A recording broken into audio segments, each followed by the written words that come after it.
John Roberts, who is outside Trump Tower in New York City. John, good morning to you. Donald Trump really doubling down on this, continuing to claim that he believes this election, due to a number of factors, is rigged against him. Martha, good morning to you. Yes, this is an argument that he used to great effect back in the primary process. You'll remember saying that the party had rigged the system against him.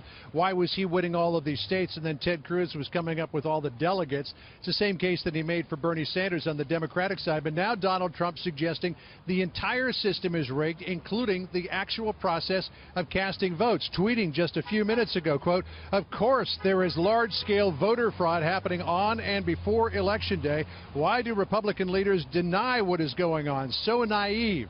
You heard that Donald Trump was making the case that the media, according to him, was in collusion with the Clinton campaign to try to give the election to her. He is also encouraging at events his supporters to go out on Election Day to these polling places, hang around and make sure that there's no funny business going on. While members of his campaign from the top to the bottom are pushing this idea of the media being in collusion with the Clinton campaign and try to do that very effectively, they are dialing back on this idea that the voting itself is rigged. Listen to what Rudy Giuliani said yesterday. When he talks about a rigged election, he's not talking about the fact that it's going to be rigged at the polls. What he's talking about is that 80 to 85% of the media is against him. That when you look at the New York Times and you pick it up every morning, on the top of the paper, there are 3 stories that are anti-Trump. Some of them totally baseless, some of them silly.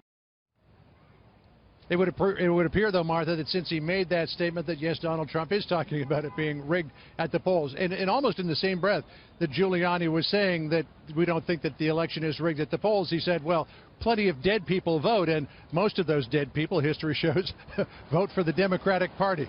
Martha? Remember that happening in Chicago years ago and in Texas as well in LBJ's election, so it has happened before. So Donald Trump, in terms of his preparation for this debate, what does that look like, John?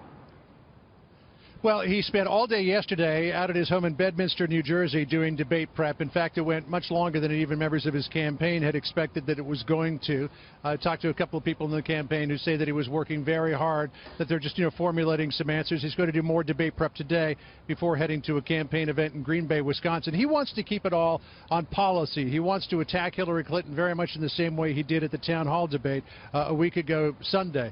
But the problem is he's going to get asked about all of these allegations brought forward by all of these women. He has to have a good answer for that, and apparently he doesn't yet have that answer where he can kind of take that off the table and then get back onto policy. But his running mate, Mike Pence, thinks he's going to go do a good job on Wednesday night. Here's Pence from yesterday.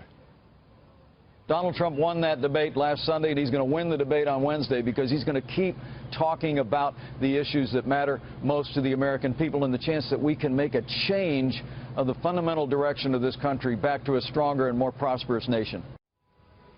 So he's pretty much just got today for formal debate prep because he's got 2 events in Colorado, Colorado Springs and Grand Junction tomorrow, and then it's debate day, Martha. So everybody's looking forward to see how he does on Wednesday night. Back to you. Down in the polls and a lot riding on the next few days for him. John, thank you.